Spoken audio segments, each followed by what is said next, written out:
jinsi ambavyo Mungu design maisha ya mwanadamu ni kwamba kila kitu ili ukipate lazima ujitenge navyo kabisa. Yaani kuna vitu ambavyo huwa havikai pamoja.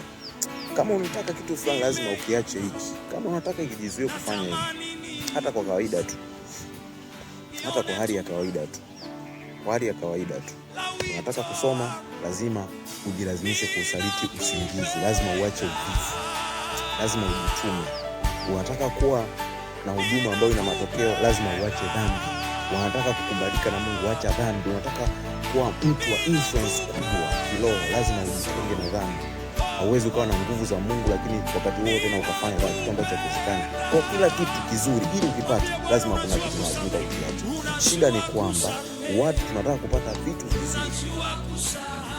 Nguvu, tunataka kupata nguvu, tunataka influence, tunataka kupata umaarufu, lakini hatutaki kuachilia vitu ambavyo haviendani na hilo vitu tunataka kulipata, kitu ambacho kimekuwa ni ngumu sana kufanya.